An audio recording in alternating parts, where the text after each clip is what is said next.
Hi everybody, welcome back to Capricorn Radio TV. This is your host James, and I'm super excited with returning guests. As always, we're going to be talking to Bruce Fenton today. And as promised on the last show, I did say I would get Bruce back because we have unfinished business.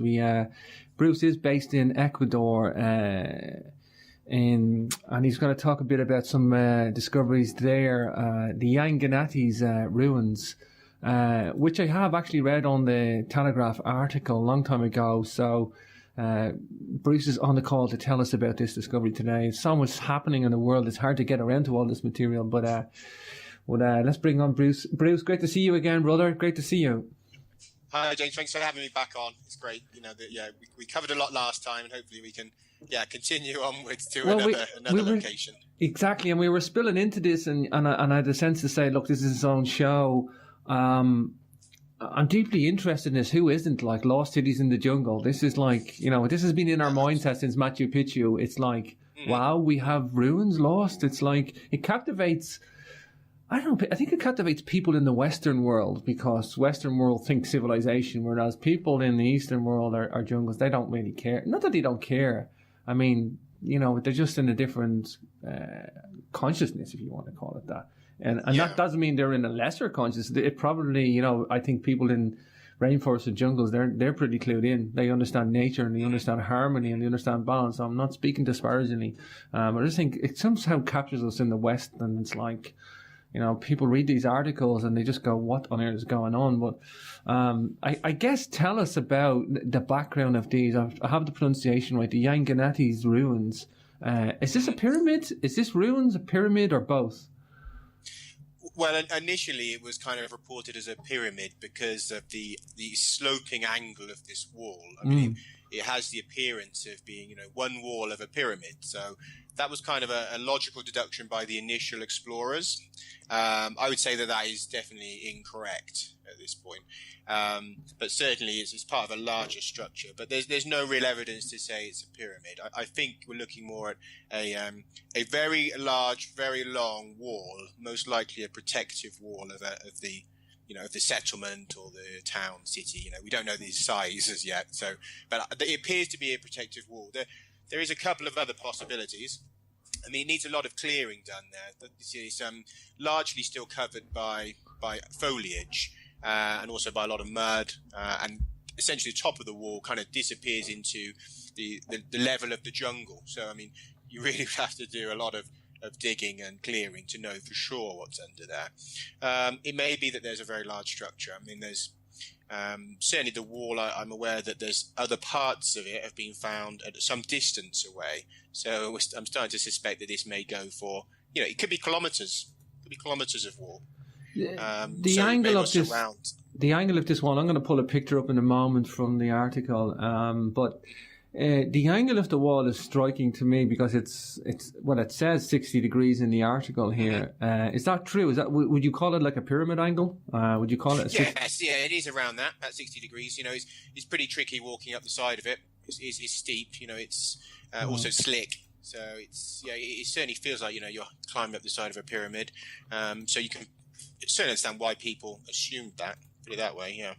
Very reminiscent of the angles in Egypt and elsewhere. The way the blocks, and I've just got a picture here for the audience. I'll try and zoom in a bit. The angle, it's been 60 degrees, and then obviously you want to see four sides for a pyramid, Bruce. I understand that. And if you now excavate or have a look at this thing, it almost looks like they're slabs or casing stones. Would that be fair to say? Yes, I would say that they are a kind of a casing stone. I've good reason to think that underneath that there is another wall. Like rubble this field. Is in fact one of the... Sorry? Like a rubble field. I think it's probably rubble field with a casing. There's some sort of a sheet or a casing of these, what we're looking at now in this picture. I think if we pulled these off, if we could pull these away, we'll find that there's another wall underneath, because in a couple of places somebody has used dynamite to blow through, obviously in the hope of finding treasure, which is, and this has happened many years ago. This isn't a recent thing, but in these two places where this dynamite was used, some of the blocks have been blown out, and which instantly in a way tells you something, because if this was a natural wall and you put dynamite on it, there's nothing to blow out. You just have a crater caused by the dynamite, which is logical. But what we have here is a couple of places where these blocks are blown out, and underneath is a absolutely perfectly smooth second surface. And there's a gap between this second surface and the blocks of probably a few inches. I mean, I was able to push a stick in, a broom handle type stick, and move it all around. So whatever was between these blocks and this second layer has washed out. So either there was some sort of fill or there was some sort of cement, which I suspect, which over the millennia has literally washed away due to the heavy jungle rains. So this is one of the points I have to make to people who say that it was natural. If it was natural, you couldn't have a space between these blocks and then a second wall underneath, because that's nonsensical from the perspective of being a natural cliff face. Sure. Of course, people just think lost cities treasures. I mean, this must be like a beacon to people now that it's out. But before any of that happens, I mean, tell me how you got involved, Bruce. How was the site discovered? What was your input into that? I know you're living there in Ecuador 4 years now, but tell us about this when the story broke. Well, it's a bit of a weird one because, we hadn't long been in Ecuador. We arrived in January 2012. And we're in central Ecuador in a city called Ambato, which is about an hour away from that site, so sort of to the east of us. Mm-hmm. And we weren't here to investigate any lost ruins or anything like that. And it was probably, let me think. So January, February, this would have been about April, May time. We were meeting with a local shaman to discuss matters that related more to things we talked about in our last show, because at the time we had an awful lot of strangeness going on in reference to these the contact events with Pleiadians and all of the backstory that relates to the other books.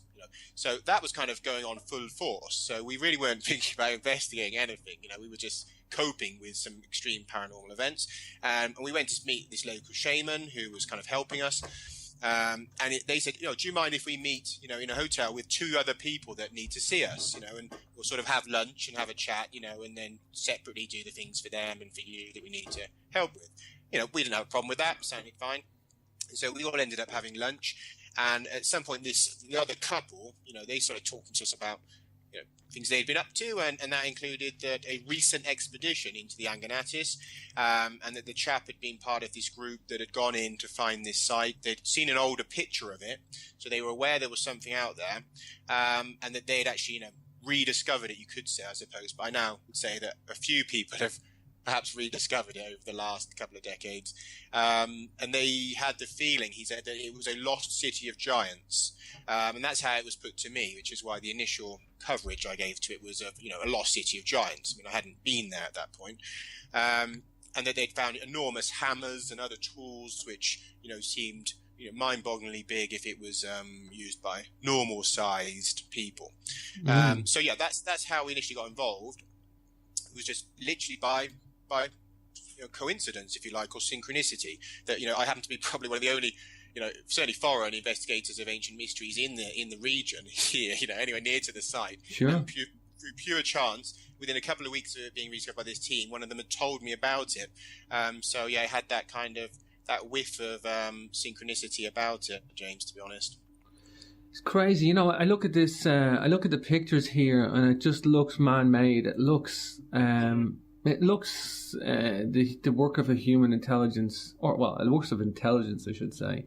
An intelligent hand, as they say. Mm-hmm. Okay, so what are we looking at here, Bruce? I mean, do we know the scale of the parameters of this place? Can we say it's a city?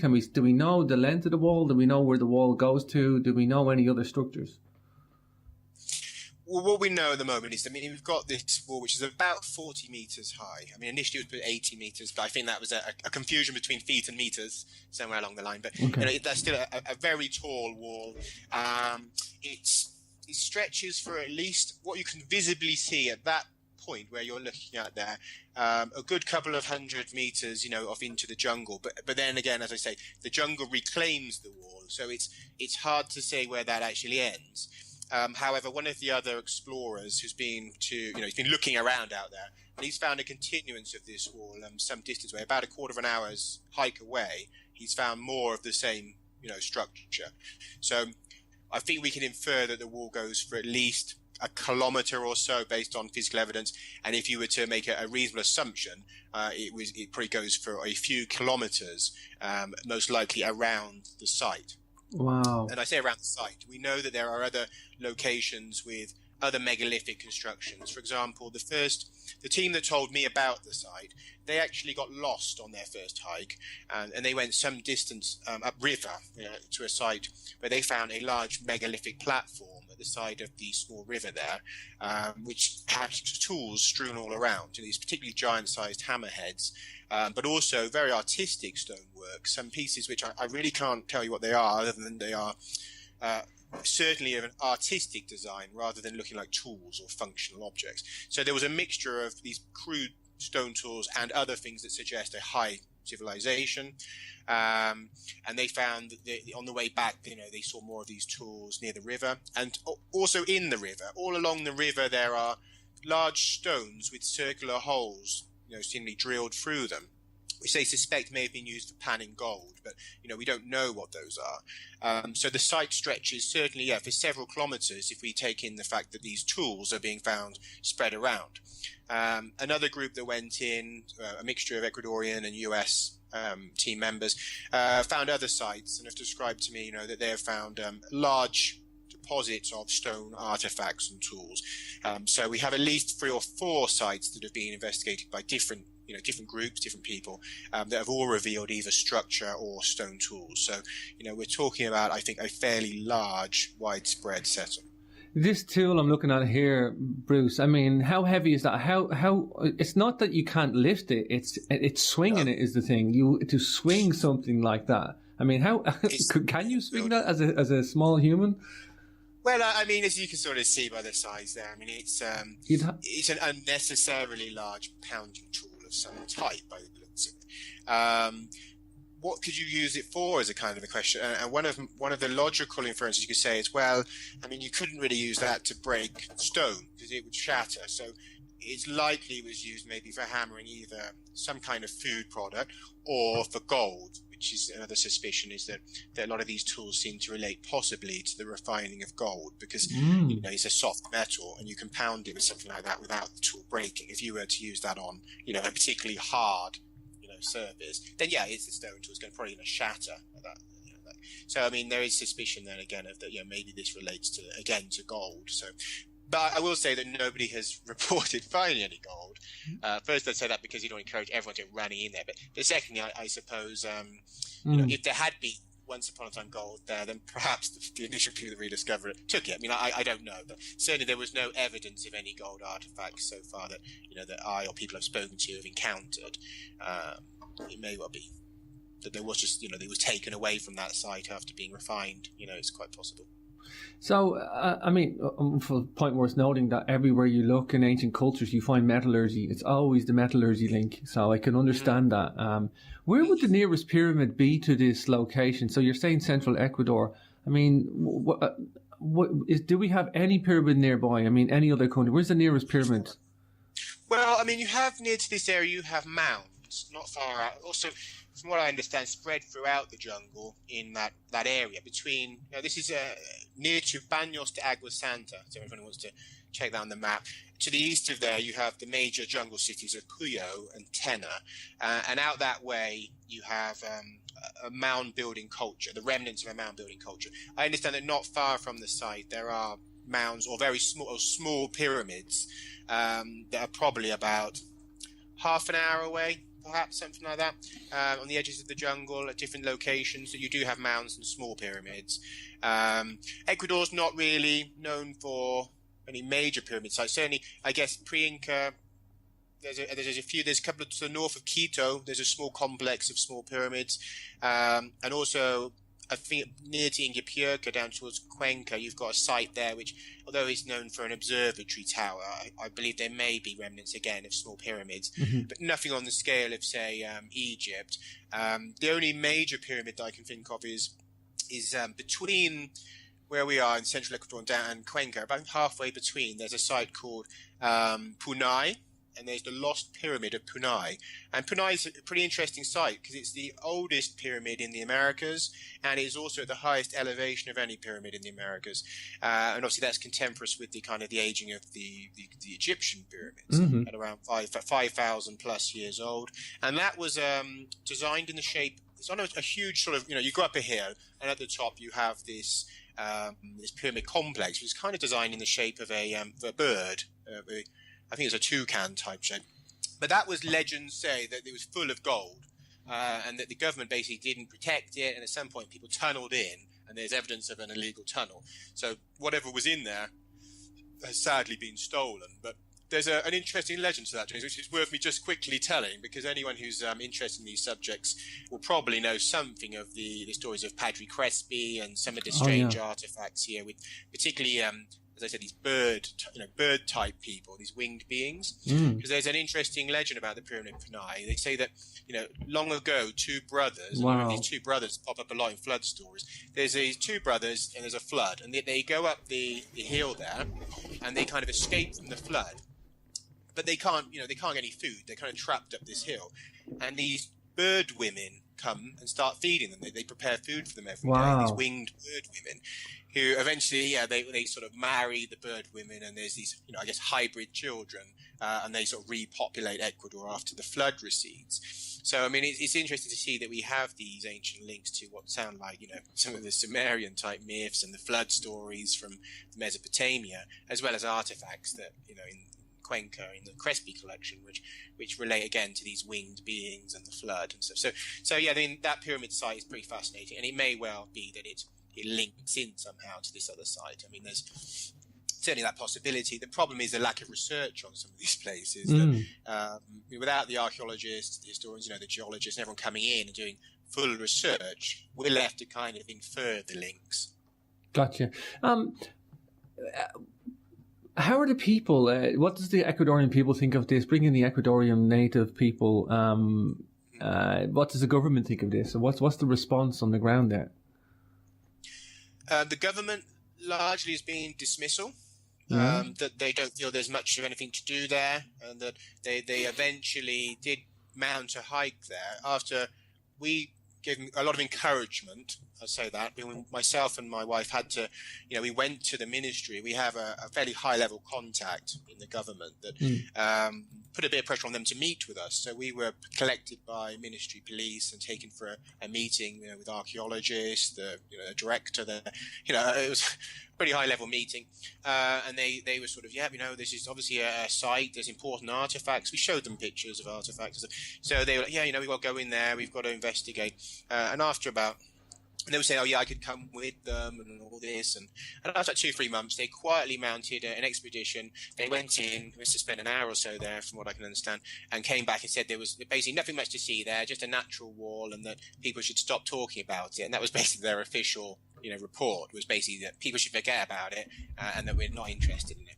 And they don't mention a single artifact in that report. They just mention the wall, and they show one picture of it.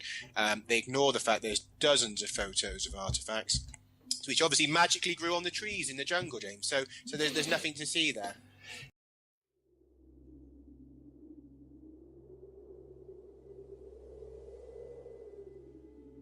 There is something majestic in the land of Ireland. This is known the world over. The Celtic Irish are descendants of the Tuatha De Danann, a mysterious, supernatural race of gods written about in ancient Irish Gaelic texts. This is the basis for all Irish mythology, and our megalithic ancestors are interlinked with these peoples. You have a chance to come and see these monuments and temples for yourself. The megalithic landscape is rich in the realms of myth, legend and wisdom. Come see all this on the most spectacular Sacred Sites tour in March 2016. This Sacred Sites and Equinox tour is not to be missed.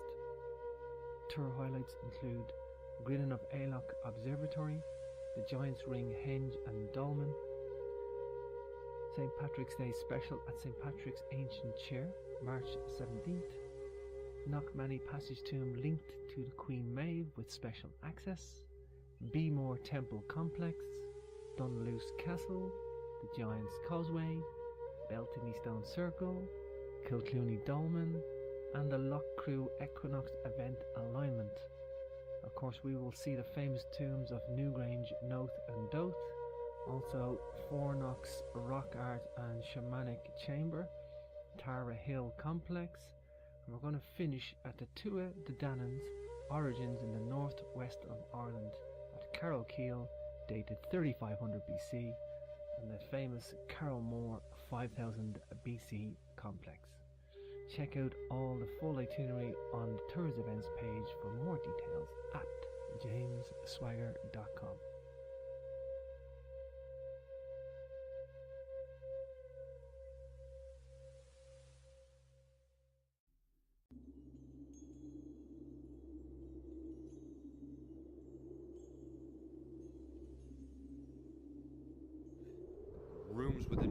Rooms, right? And then you got the inner sanctum. You can see where this was probably covered over. This overlap here. It would have corbel vaulted and overlapped this chamber here. So this would have had a covering. This would have had a covering. And this is all just backfilled to make the mound up, which has been reduced down to nearly ground level.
You know, Bruce, it never ceases to amaze me, and in one respect, you'll be happy to know, and also sad to know, that the response is the same in Ireland. We have a history and a culture going back to 5400 BC, Carrowmore, megalithic monuments. We got one of the highest densely populated of megalithic monuments in Europe, and we got the same lackluster approach that you just described, and it's even worse because. Mm-hmm. We're sitting with a rich heritage, and there's places here called we call it Queen Maeve's tomb. They took all the available cairns and heaps and mounds on top of a mountain, and they put it all onto one, and they covered it, and they go, we're not going to dig it up because there's nothing in there. And you can see a 20 mile. It's man-made. There's no doubt about that. But it's like, oh no, they just put a heap of stones into one place. There's no chamber. And it's been known as Queen Maeve's tomb in our legends and our lore. And it's like, nah, we won't want to dig it up because there's nothing inside.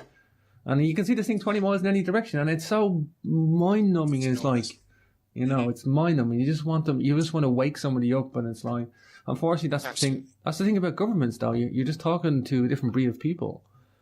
Yes, and you've got to weigh in all these things like budget, and do they want to spend the money? Do they want to have to themselves walk into a jungle and do work? And there's all these factors that come in that put all the them off tedious, boring involved. stuff. We have to actually go and work and do this in the jungle, and it's unpleasant, and we've got to spend money on it. And it's a lot easier just to say, well, there's nothing to see there, so we'll just go home. So unfortunately, that's been the response. In a way, I suppose it's not a bad thing always, because governments aren't always helpful with these sites, especially if they don't fit into the narrative. But what is needed, certainly, is at least independent, scientists from somewhere to go and look at it. It needs the testing done. You need geologists. You need chemical testing for dating, and you need all of that, of course. Whether it's from a government or it's from universities or independent researchers, it's somebody has to do the maths on how old these sites are and stuff. So that's the real problem. It's not really that the government has to do it. Somebody should do it. So that's been a problem. But I mean, there's certainly are legends, of lost cities, and there's certainly legends of giants and things in Ecuador. There are legends that people think in the Yanganatis in particular. There's stories of multiple UFO sightings over it, and people vanishing in there a lot. There's people talk about ghosts, moving mountains that trick you, so you get lost in there, and all sorts of strange stories about the area. So I mean, there's you could say that there's some leftover like Chinese whispers probably from the time when this was even when it was first built or when it was first discovered, perhaps by the Incas. I mean, I suspect the Incas knew of it. They believed the Yanganatis was a particularly sacred area. They did have some gold mining within the jungle there. They didn't have any, settlements that anyone knows of. But they did, they certainly mined gold, and they considered it a place of great sacredness. And we know that they had great reverence for the ancients and for their ancestors. And so it makes sense that if they stumbled on a site like this, they would have thought it's another one of these, places of the gods. And so they would have considered the area very sacred. So it kind of makes sense now as to why they venerated the Yanganatis, that they may well have stumbled. There's also the stories, of course, of the Incas hiding their gold somewhere in the Yanganatis, and it may well be that they found this or an ancient tunnel system, which I suspect is in there, and that they used that to hide their treasures, because nobody has, ever found this missing Inca gold, which was supposedly a room full of gold and silver. Somewhere in there, and it is potentially possible that there's an ancient tunnel network there. I say that because we know that there's ancient tunnel networks all across the Americas, indeed across much of the world, and that in southern Ecuador, the finds made by the Indians that provided Padre Crespi with his collection. I should just quickly say for people, I suppose, that if you don't know Padre Crespi, I mean, look him up. He was a Catholic priest who also maintained a museum in Cuenca in southern Ecuador, which at one point had 70,000 artifacts in it. It was the largest museum in Ecuador by far larger than the incredible story, Bruce. Incredible legend, incredible history, and where the history ends and the legend begins, nobody knows, because it runs into each other. It's confusing, but from what he tells us is that when he was asked by a researcher, well, where are these people? Where are the Shuar Indians getting all of this stuff? And he said, well, the way they describe it is that deep in the jungle, they find pyramids, temples, and a vast tunnel network in which the walls of the tunnels are as smooth as glass, and which reminds me a lot of what I saw in the walls underneath these blocks on that building, because they're as smooth as glass. They look like vitrified stone. They look like vitrified stone. It looks the same as he describes these tunnel surfaces, and that they were going into these tunnels and pulling off plates off the walls and plaques and engravings, and that there was piles of artifacts, some of it looking like machinery, pipes. They brought metal pipes to him of high quality steel, which just was higher quality than was being manufactured in Ecuador at the time. You'd had to order these pipes, from steel mills in Germany and places. So it was ludicrous for these Shuar to have made them themselves, for a start. And they were selling him gold artifacts at cheap, at very cheap prices. And people were saying, they were manufacturing these artifacts themselves. Now, if anyone knows criminals at all, or fraudsters or scammers, one thing they're not going to do is make a genuine gold artifact and copy a Sumerian design into it, and then sell it to you at less than the gold price, because that makes absolutely no sense from the perspective of someone trying to defraud you. Totally. So obviously they were getting these gold artifacts from somewhere where they were not paying for something in any sense. They were finding them, selling them cheaply to him. And they also said that the walls of these places would glow blue in the dark. It suggests some kind of, a technology, perhaps a paint. Bioluminescent. Exactly, yeah. I suspect some sort of bioluminescent paint, perhaps even a fungus type, thing that's mixed into the paint, but the walls would glow blue. So, and I have heard things relating to glue, this blue glow in places in Egypt and other places. So, wow. It's pretty interesting to think, and certainly they were pulling them up from somewhere. And that's a lot of artifacts. Some were fakes, we know that, absolutely. But there are others where you know it's. I believe Crespi knew some were fakes, and he didn't want to discriminate against the real goods coming in, and he was clever. And that's a very shrewd thing to do. He just he would just pat everybody and back, say thank you for bringing it in, and give him a few shekels, and then hopefully the good stuff will come rolling in, because you're not going to cut your source off. Exactly. I believe he was wise. He was wise like that. I think do I not hear reports that the church came in and just robbed some of Crespi's collection and put it in the vaults? Yeah, when he was terminally ill. I mean, they considered him terminally ill. So whilst he was in the hospital, they came in the sort of between the church and the government. They arranged for these artifacts to be removed and taken to the official government museum.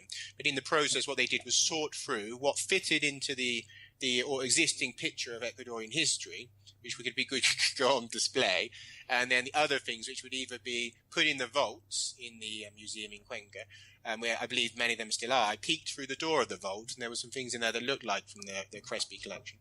And then other items were just left or just thrown out, or thrown away. And I know that some people did come and take artifacts. People, turned up. Friends of his came in a truck, and they managed to sort of take some things down to a college somewhere. I'm not sure exactly where off the top of my head. And some local business people and people came in and took artifacts. There's a factory somewhere near Cuenca, apparently, with some of these tablets built into the floor with these strange letters on. And so, I mean, there are artifacts distributed probably around Ecuador, and some that probably just went into the skip and went into a landfill or something. It's a really sad end to his collection. Some may remain in the areas of the church, I understand, perhaps up in the the lofts of their church. But yeah, really, the collection was torn apart, and so it's difficult, if not impossible, really, to track down most of this now, which is very sad. All we have now is the photos and videos that some of the researchers took, over the years, which is what people see, of course, on the internet now. Some of these images, and there's enough there to boggle the mind. You see, Egyptian and Sumerian, Babylonian, and things from unknown cultures, which really are very mysterious. Writing that doesn't match to any known cultures. Sure. Sorry, Bruce. No, sorry. Finish off. Okay. I just want to say that's the Crespi collection. Really, it just adds to this mystery in Ecuador. I want to bring in the vitrified stone. You have my attention when you start talking vitrified stone, Bruce. It's like many ancient megalithic places around the world. Even castles in Scotland seem to have evidence of vitrified stone. And I know that they tried to reproduce the heat to melt the stone with wood, and they couldn't even do it. They come up with the most bizarre explanations how they vitrified the stone at castles in Scotland. They said they were hit by lightning and that melted the stone somehow, but it doesn't explain how it got. They must have been struck by lightning repeatedly, uniformly. It just doesn't make sense. But we're looking at pictures of vitrified stone here. Is that right? Yeah, it certainly has the appearance of it. If you're looking closer to it, yes, it's very smooth, very shiny, and it looks like it's vitrified stone. Or and possibly, I don't write off the, possibly it's to do with, mineralization processes and the water coming down. Again, it needs a geologist to look at it, but it has the appearance of vitrified stone, as does the layer beneath these blocks. It's incredibly smooth and shiny, and has the look of being vitrified stone. But yeah, you can see there the light reflecting from that corner of the block there. Wow. It certainly has that appearance to it. It's got that glass, it's got glass-like to it, glass-like it. It has, yeah. And I think the whole wall underneath may have that. If you were to remove these blocks, from what I could see, it looked like the wall underneath was entirely like that. It may not be in any way blocks. You may find one smooth surface under all these blocks, which in itself would be a puzzle. Sure. By the way, we're on Bruce's website, earthforall.net, a great source of material on this. I love your website, by the way, Bruce, Thanks. because it's clean, it's tidy, it's got lots of interesting material, and it's done by subject matter, and it's very easy to navigate, and it's very interesting as well. We got lots of stuff on there, Bruce. So I commend you on your work. I know it must be it must take a large chunk of your day to do it. I know what it's like blogging, and it's you have to be like a machine doing it. You got a lot of. Yeah, it's tricky with children and all the rest of it. You have to try to fit these things in. I mean, I've got a couple of guest writers that help a lot as well, so I'm not going to sort of say it's just me. Well, earsforall.net if you guys want to follow along what we're talking about. Bruce, have you been to Bosnia? No, I haven't. But this site, I will suggest to you that there's some links between Bosnia. So Now once you bring that in, I actually have been to Bosnia. Well, I went to see Klaus out there. Klaus gave me the hand of friendship to come out and cover the week out there and with as a bit of a news scoop. And I found it very interesting. And I'm looking the way that 60-degree wall is layered in blocks. It's almost got some similarities to what they call the Bosnian concrete. The only difference is it seems to be done out of blocks or like glass, like vitrified stone at the wall that you're looking at, but in a similar way. I can say why people think it's natural, but this stuff here I don't think is anyway natural. I mean... L-shaped blocks and stuff on the wall. I mean, it's hard to see how rain carves out, or even any geological process carves out perfectly L-shaped blocks. You know, if it's like on a wall face. So I mean, there's a lot of I don't know why some people they're sort of desperate to write it off as natural, because there's features there which are clearly not natural, and there's blocks, square blocks. You know, there's in fact there's on one of the later articles as I show there's a stepping to part of the pyramid, but not stepping upwards, stepping sideways when it starts to go up and then up again like that, and then it disappears into the mud, so you can't see. But clearly nature doesn't do that. It doesn't rain down and start making sideways steps going up like that. You know, maybe going down you might say, okay, there's some sort of erosion process, but going the other way is very unlikely. If anything, the weathering should have smoothed that down. So there's some particularly strange features that just don't fit with the idea of weathering. And in fact, these areas were covered by mud until recently. So, you know, you'd have to say, well, what weathering almost? Because, you know, they can't weather if it's not visible or it's not, No, that's right. You have very little weathering if it was covered by jungle undergrowth until, in fact, it was recently a series of earthquakes due to the nearby volcano, which caused this, you know, the covering to sort of start to come off, followed by intense rains, again due to the volcanic activity at Tungaragua, which washed the face clean. So really, you're probably seeing this for the first time in thousands and thousands of years. I mean, that certainly is my suspicion. And there's objects there which are very, very similar to objects found in Bosnia. Those hammer-type pieces. Actually, not the one you just saw. Sorry, there's another type. I have it there. Hang on a second. I'm not sure if I have the picture on there, but they look like the base of statues, almost. But I don't know how to describe them. But I don't know if the picture's on the website, but I compare one to... Is it that one there? Let's see if you can find gold panning. You have a large hammer and a gold panning artifact. I'd have to probably dig it up from somewhere. But there's put it this way, there's an artifact there which is very similar. If people watch the video on my site, no, that's another one of the hammers. It's a different kind of artifact. It's very squat, almost like a block with almost like a mushroom shape. It's got a block, and then it comes off a little bit and comes up. And there's replica type artifacts of this in Bosnia. I mean, I had a talk to Tim Moon, the archaeologist. Oh yeah, Tim, a New Zealand guy, is he?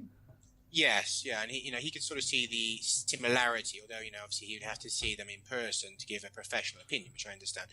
But he had some images of objects which look the same, but they are slightly smaller. The ones in Ecuador are larger. We don't know what they are, but the only place I could find anything like them was in Bosnia, at the Bosnian pyramid site. Nowhere else. I can't find any artifact anywhere else that is like these, except at the Bosnian site. So, I mean, that in itself is particularly interesting because we all have the idea now that some of these artifacts in Bosnia may be going back to 12,000 years or more, up to 20,000 or so years old, which again gives us some indication of perhaps the era we're dealing with the site in Ecuador. Mm-hmm. And not only is there links to Bosnia, some of the artifacts are very similar to pieces found at anomalous sites in Australia. And I say anomalous because there's one very large site in southern Australia which has hundreds of artifacts. And there's a piece there which is, in my view, almost identical to one of the more artistic pieces in the site in Ecuador. And again, this is a site that we understand to be pre-original Australians. And the original Australians have been there for a good, at least 50,000 years. I mean, obviously research Stephen and Evan Strong are doing shows that they may have been there for hundreds of thousands of years, or at least in the region. This is another, you've got another artifact there that, in fact, that's a bit like the one that I was talking about. I said a larger scale, quite a lot larger than that, but it's spread around in the stream. There's blocks rather like that. Yeah, you'll see here. They can see what seems to be a foot from a statue. It looks like a foot from a statue. Like, 'cause when you said when I went looking for the pictures, and when you said the word statue, that one stood out at me because I went, that looks like a statue. So. These were found on top of the wall as well. These aren't found out in the jungle. So people saying, well, maybe they're not associated with the site. And some of these pieces were specifically found on top of that wall, including that object there. There's a small pool of water in which a guy pulled out several pieces of what look like pieces of statues. Yeah, this again obviously is almost a flower-shaped object. It's broken into pieces, but you can see there on the side a central mound surrounded by almost flower-like petals coming out around the edge, which I think is a part of a mould, which may have been mould for metal or clay to make a patterned artifact. Unfortunately, it's been broken into pieces, but you can see there on the right-hand side almost the petals of the flower. I think this place, just from what I see, Bruce, and I know you got great videos here, so people can watch this footage in real time on your site, but I just think we've got such a big story to. I mean, I just don't get it. Even if people go, well, this might not be anything real, go and investigate. I mean, people would kill to go out and do this. People would kill for some time to go and research and dig this stuff up. I know there's like lots of young archaeologists out there that would love to go to Mexico and dig the stuff out of the jungle, or Ecuador. And they don't get the chance because there's a wall of no, and a wall of red tape, and a wall of bureaucracy, and a wall of ignorance, and a wall of, this arrogant, we know all the answers and this isn't anything to look at. Yes. It doesn't fit because apart from anything else, there is not supposed to be anyone living in the Yanganatis at all in known history. So you instantly come against that problem of, how can there be a human-made site if humans didn't live there? And if we know the length of history of humanity in Ecuador, it goes back to 6,000 years in some parts, and then on parts of the coast and to the north, they say goes back to a very primitive Stone Age culture going back to maybe 10,000-12,000 years ago, but certainly that there shouldn't be anyone in that Yanganatis jungle doing anything. There's no record of them. There's the local cultures, the Panzaleo people. Their artifacts aren't anything like that. And they build these mounds and things, but no great walls. And the Inca, were only in Ecuador for 50 years. So were they going off into the jungle to build their largest ever engineering projects, in a jungle where they weren't going to live and that was of no strategic importance to them? No, they were in Quito and they were down in Cuenca, their two capitals, doing all of their building work in those areas and a few smaller structures spread around the country. Nobody had a reason to be in there because it's inhospitable. It's swamps, marshes, dangerous animals, drops, intense cold nights, mists and fogs. It's inhospitable. No jungle tribe lives in there. So put it that way. Nobody feels that it's a place to live. So this is a problem you come up against with the expectation of a government that, well, if nobody lived there in known history, then, there can't be a man-made structure in there. Graham Hancock always, I've heard him say a few times anyway, but he said, when archaeologists make all those claims like that, nobody lived there, or there wasn't a migration, or there wasn't anything there before, so therefore it couldn't be.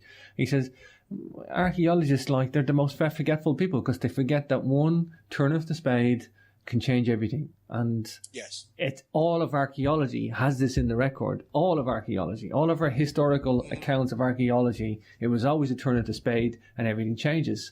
And yet they should be the most open to this. They should be the most open people in the world, but they're the opposite. It's like a psychosis, Bruce, that these people have. It is, yes, it is, and it's stupid because now, especially that we know that there are sites that are 12,000 years old, and we know that even at Stonehenge, that there was wooden structures and stuff 10,000 years ago, and we know that obviously in Turkey that these sites now are coming up at 12,000 years at least, and then the sites aren't even fully uncovered, so we don't know really if there's older parts to these sites, and yet we should be now at a point where we can say, well, okay, anywhere could have 12,000-year-old plus sites. And we have to then say that, okay, well, known history doesn't really cover that. So just because someone wasn't there in known history, the 5,000, 6,000 years that we know about, doesn't mean that they weren't there 10,000 years ago. We have to accept that. And in fact, the evidence now points to really exactly that, because one of the important finds in Ecuador near to this ruin in fact, I think it's about half an hour if you were to trudge from there, is a cave called the San Pedro cave system. And what I found out was that back in I think it's in the early, perhaps in the 20s or maybe even the early teens of the 20th century. I think maybe 1912 or something. I may not have the date quite right, but there was an expedition into this cave done by a sort of famous archaeologist in Ecuador. And what they found was a massive collection of bones and skulls, and I think 44 skulls, a large collection of clay and stone artifacts. Now, okay, that's interesting in itself. But what was more interesting is that they identified these skulls as being of the Lagoa Santa type. And for anyone who doesn't know the Lagoa Santa type of people, that's really interesting to find them there, because these are Brazilians, who have come all the way up from Brazil, up through the Amazon to Ecuador. So it's very near to this Stone Age site. The Lagoa Santa people have been identified as being either Australian or Polynesian in origin. The skull morphology is not that of Indians of the Americas. So what the heck are these people doing there? A, they shouldn't have even been in Brazil. Totally. That's controversial enough. The fact that, archaeologists are having to deal with the fact they have sites in Brazil which go back 40,000, 50,000, maybe even 60,000 years old, with evidence of habitation by humans, and that the oldest remains in Brazil are of the Lagoa Santa type. These people going back, they found remains going back to about 12,000 years in age, 13,000 years in age, who shouldn't be there, because the Americas is supposed to be only starting to be inhabited in the north around that time, with this slow influx of people coming down. So we already know that these Polynesian and Australian type people were in the Americas going back tens of thousands of years. And then you find their skulls near to a mysterious megalith in the jungle. Now, that's pretty telling as to, who we need to be looking at for these sites and how old they could be. Yeah. This site could go back to, well, I say 12,000, but I'm going to say they can go back well before. 12,000 would be my minimum dating for the site. Wow.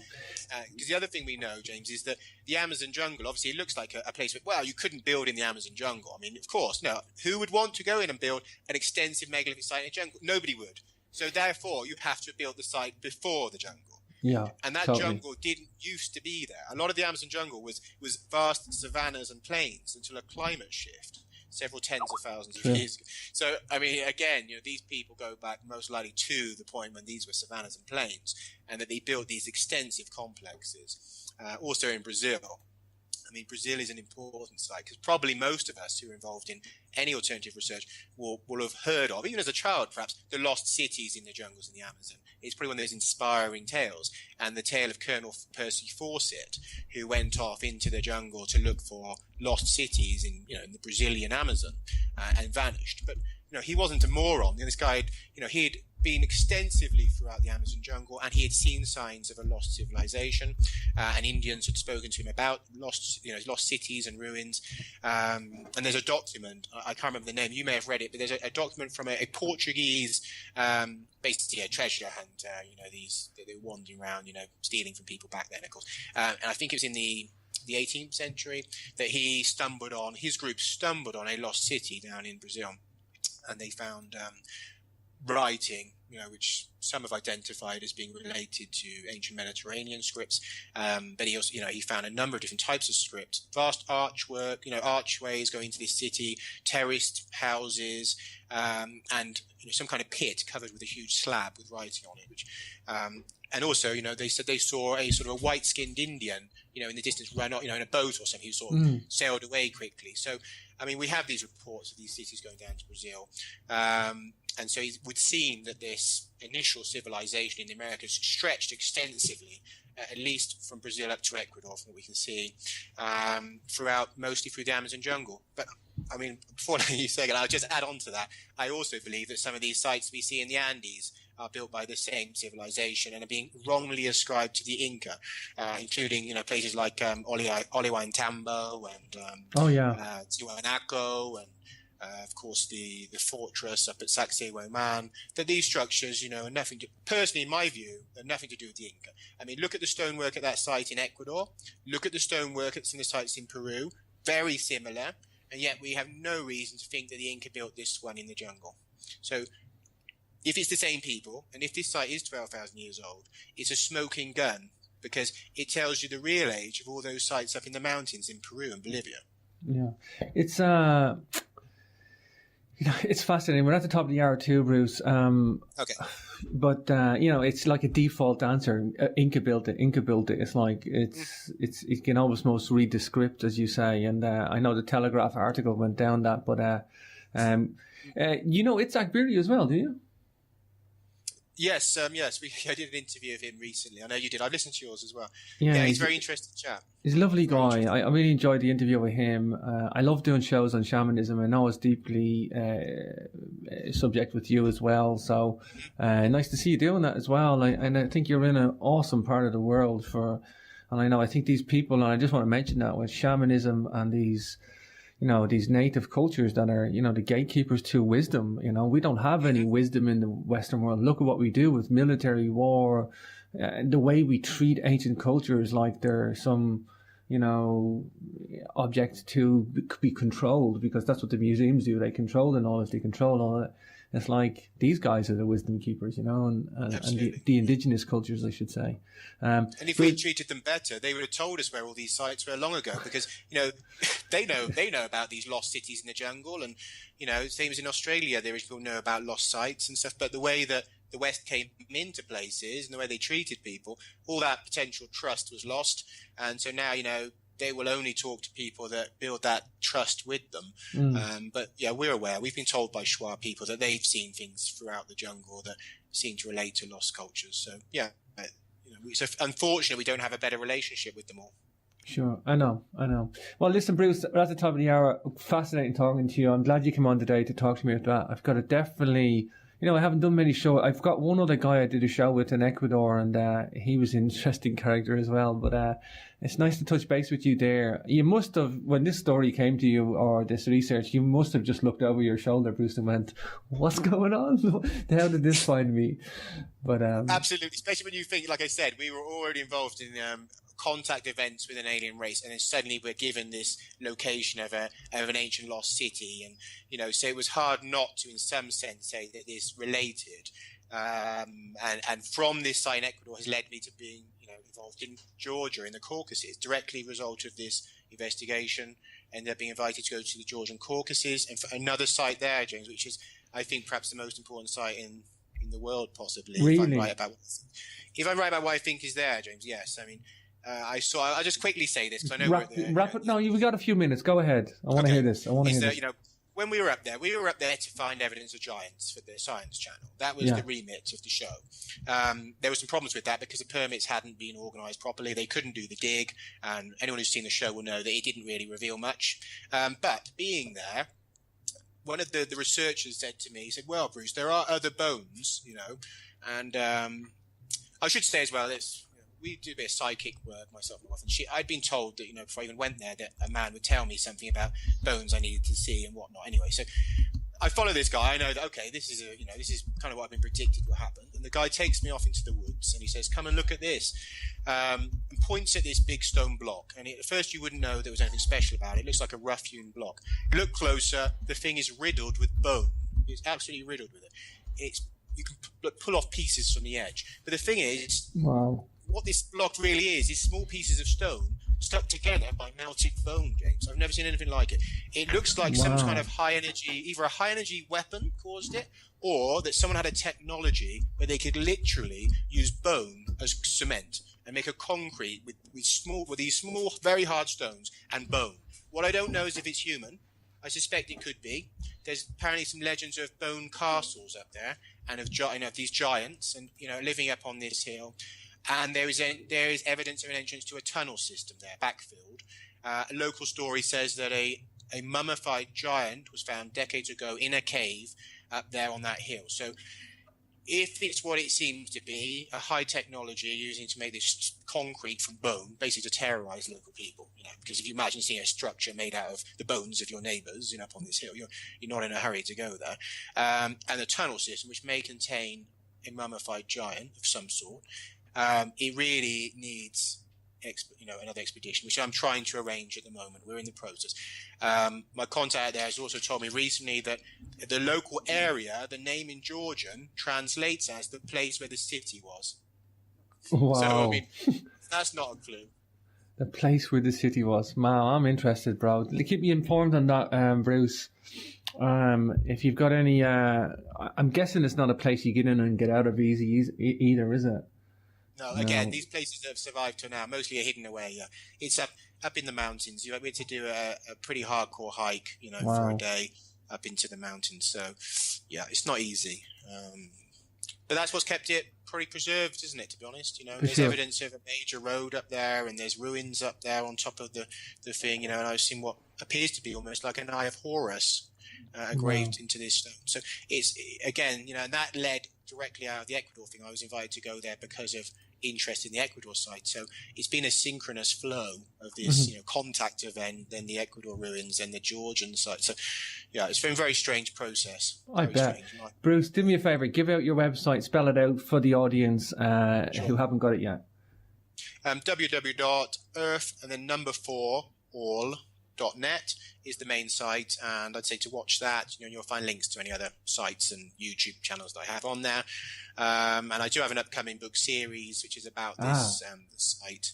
I'll say very quickly. I've broken it up into parts. So there's a part that deals with the Georgian site. There's a part that deals with the evolution of humans, and I've had to do a lot of different areas to make sense of it, because you can't place the people there building the site unless you tackle the fact that humans aren't supposed to have been there at the time that it must have been built. Everything has to be addressed. Everything has to be addressed. Everything. It's had to be right back to rethinking the first humans, up to a lost exodus that I see having happened from Australia across South Africa to Brazil and into Ecuador, and I provide the evidence for that.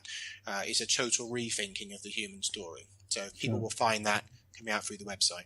Wonderful. Earsforall.net. Today's author is Bruce Fenton. Bruce, great to see you again, brother. I'm really happy that you're doing this research over there, and you haven't done what most people do, is just ignore or not get interested. I mean, you have the courageous thing to see this research through, so I welcome that, and it's great to see it.